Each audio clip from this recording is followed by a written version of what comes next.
ভারত বাংলাদেশে যেসব transshipment, transit এবং করিডোর সুবিধা ভোগ করছে সেই সুবিধাগুলো বাতিল করতে হবে।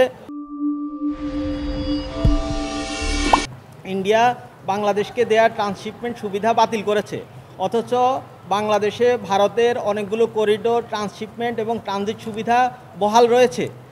এবং ভারত এই সুবিধাগুলো বহুদিন ধরে ভোগ করে আসছে। তো সেই সুবিধাগুলো বাংলাদেশ এখনও বাতিল করেনি। এটা সবচেয়ে যেটি মন্দ দিক সেটি হচ্ছে ভারত বাংলাদেশকে কোনো নোটিশ দেয়নি।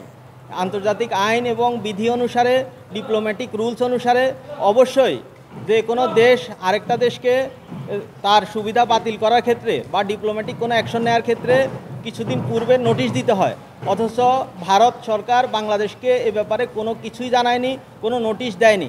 সুতরাং এরকম একটি all on a sudden abruptly সুবিধা বাতিল করা আন্তর্জাতিক নিয়মের লঙ্ঘন।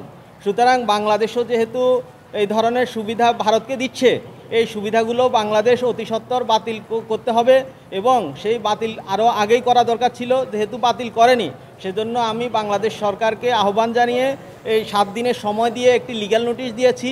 যে নোটিশে বলা হয়েছে ভারত বাংলাদেশে যেসব ট্রান্সশিপমেন্ট, ট্রানজিট এবং করিডোর সুবিধা ভোগ করছে সেই সুবিধাগুলো বাতিল করতে হবে এবং export processing zone EPZ Bharat যে বাংলাদেশে ভোগ করছে, বিশেষত ফেনীতে, সেটি বাংলাদেশের সামরিক দিক থেকেও সভরেন্টির জন্য হুমকি স্বরূপ, সেটিও বাতিল করতে হবে।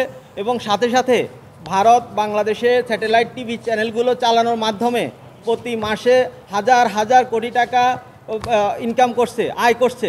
সুতরাং এই ভারতকে এই সুবিধাটাও আর দেয়া যাবে না। এবং সাথে সাথে এই যে টিভি চ্যানেলগুলো, এগুলো বাংলাদেশের সংস্কৃতির সাথে অনেক কিছু সামঞ্জস্যপূর্ণ নয় এবং এর মাধ্যমে শিশু, কিশোর সমাজ বা বাংলাদেশের জনগণ তাদের নিজস্ব সংস্কৃতি থেকে বিচ্যুত হচ্ছে, এরকম অভিযোগ দীর্ঘদিনের।